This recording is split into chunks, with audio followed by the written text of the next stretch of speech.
বাংলাদেশের প্রধানমন্ত্রী তারেক রহমানের ভারত সফর নিয়ে এখনো কোনো সিদ্ধান্ত হয়নি বলে জানিয়েছেন তার প্রেস সচিব।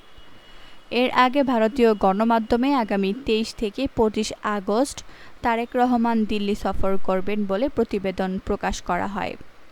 এরপরে শুক্রবার তিনি একথা জানান।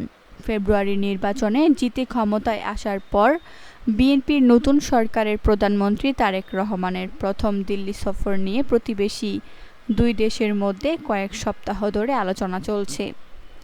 রয়টার্স জানিয়েছে, ছাত্র নেতৃত্বাধীন গণঅভ্যুত্থানের মুখে পদত্যাগ করে ভারতে পালিয়ে যান শেখ হাসিনা। এরপর থেকে তিনি সেখানে নির্বাসনে রয়েছেন। ঢাকা তাকে ফেরত পাঠানোর জন্য বারবার দিল্লির প্রতি আহ্বান জানিয়েছে। ভারত জানিয়েছে তারা এই আবেদন খতিয়ে দেখছে।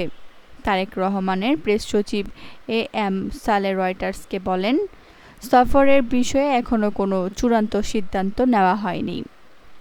তিনি আরও জানান, শেখ হাসিনা এবং অন্যান্য পলাতক অপরাধীদের হস্তান্তরের বিষয়ে ঢাকা ভারতের উত্তরের অপেক্ষায় রয়েছে। নিয়মিত সংবাদ সম্মেলনে ভারতীয় পররাষ্ট্র মন্ত্রণালয়ের মুখপাত্র রণধীর জয়সওয়ালকে সাংবাদিকরা এই সফরের বিষয়ে জিজ্ঞেস করলে তিনি কোনো মন্তব্য করেননি। ক্ষমতায় আসার পর থেকেই তারেক রহমানের ৬ মাসের পুরনো সরকার ভারতের সঙ্গে ভালো সম্পর্ক বজায় রাখার চেষ্টা চালিয়ে আসছে।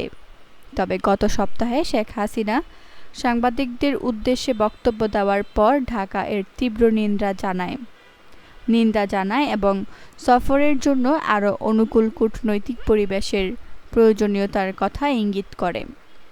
আন্দোলনকারীদের ওপর প্রাণঘাতী দমন পীড়নের নির্দেশ দেওয়ার অভিযোগে সরকারের বিরুদ্ধে সহিংস প্রতিবাদের মুখে বাংলাদেশ ছাড়তে বাধ্য হওয়ার পর গত নভেম্বরে অনুপস্থিতিতেই শেখ হাসিনাকে মৃত্যুদণ্ড দেওয়া হয়।